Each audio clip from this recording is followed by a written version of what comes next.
The Kerala story, इसको लेकर कई कंट्रोवर्सीज हुई, कई लोगों ने इसको बैन करने की कोशिश की, कई लोगों ने कहा ये मूवी रिलीज़ नहीं होने वाली। हमें भी लग रहा था कहीं ना कहीं कि ये मूवी शायद हमें देखने के लिए ना मिले।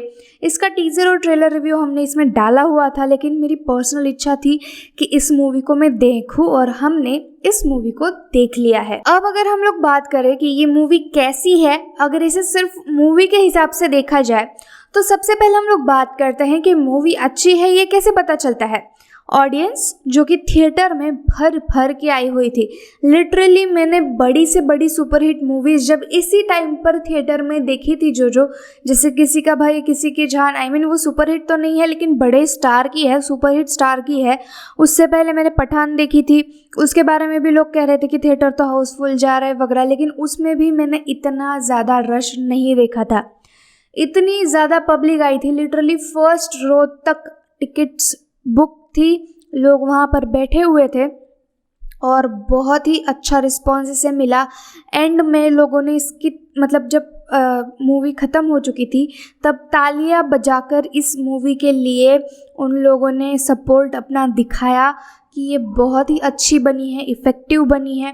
इस मूवी ने बहुत ज़्यादा हंसाया भी है। आप लोग बोलोगे कि अरे ये तो सीरियस मूवी लगती है, लेकिन नहीं, जो साउथ इंडियन एक्सेंट में वो हीरोइन जो लीड रोल में है अदा शर्मा वो बात करती हैं तो कहीं कहीं जगहों पर आपको हंसी आ जाती है।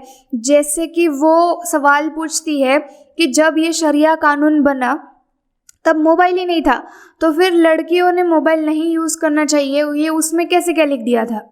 इस तरीके की कई चीज़ें वो साउथ इंडियन एक्सेंट में जब उसके पति के साथ बात करती है तब देखने में बहुत मज़ा आता है और हंसना भी आता है।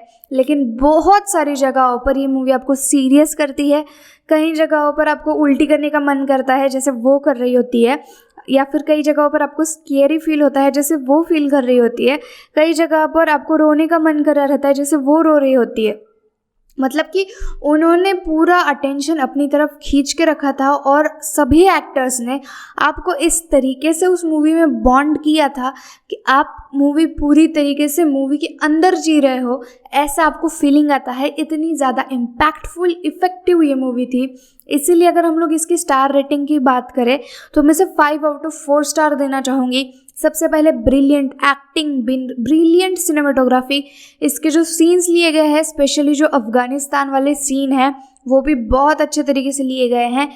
तीसरा स्टार मैं इसको इसलिए दे रही हूँ कि जो कहानी इन्होंने बिल्ड की है, देखिए इसमें से 10 से ज़्यादा सीन्स डिलीट कर दिए गए हैं, लेकिन फिर भी इसका जो कोई इम्पैक्ट है वो ख़त्म नहीं होता।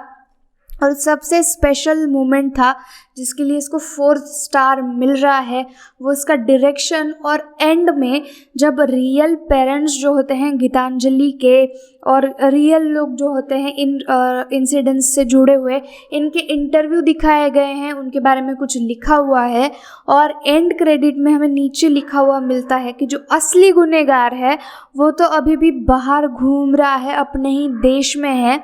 और इस तरीके की सारी बातें जब आपको देखने के लिए मिलती है तब जो फीलिंग आपके मन में आती है ना, वो फीलिंग ही आपको बता देती है कि मूवी बहुत अच्छी है। अब आप कहेंगे कि इतनी ही अच्छी मूवी है तो आपने फिर इसकी स्टार रेटिंग काटी क्यों, मतलब 1 स्टार क्यों काटा।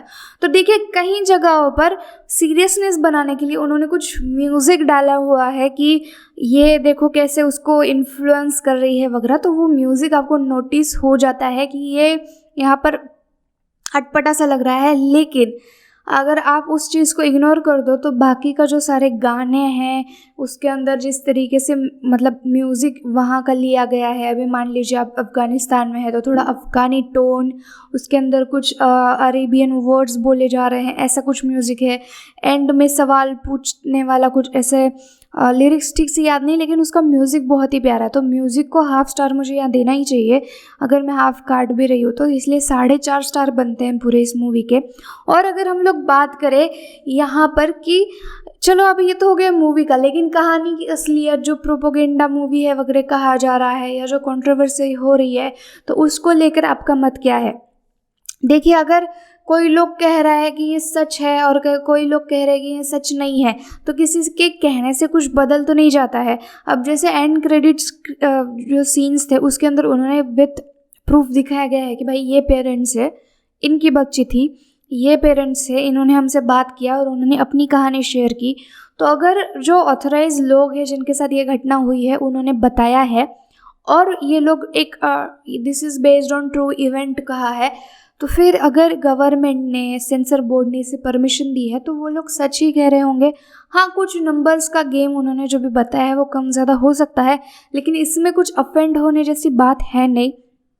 ये किसी धर्म को टारगेट करने के लिए नहीं है, ये उस धर्म के कुछ ही ऐसे लोग हैं जो ऐसा कर रहे हैं, उन्हें हाईलाइट करने के लिए है। और उसकी वजह से जो नॉर्मल लड़कियां हैं बेचारी, जिनकी उम्र बहुत ही कम है, उन्हें क्या क्या फेस करना पड़ सकता है, इसके बारे में आपको इन्फॉर्म करने वाली मूवी है। तो उससे उसी तरीके से लेना चाहिए, बजाय कि कांग्रेस इस पे क्या कह रहा है, बीजेपी इस पे क्या कह रही है, ओवैसी इस पे क्या कह रहा है, नेताजी इस पे क्या कह रहे हैं। ये सारी चीज़ों के लिए मूवी नहीं बनाई जाती। मूवी आपके जीवन में कुछ ना कुछ वैल्यू ऐड करने के लिए या तो एंटरटेन करने के लिए होती है। अगर मूवी इम्पैक्टफुल है, आपको रुलाती है, हंसाती है, एंटरटेन करती है, तो वो बहुत अच्छी मूवी है। तो एक बेहतरीन मूवी की तरह उसे देखना चाहिए। ये मेरा पर्सनल ओपिनियन है।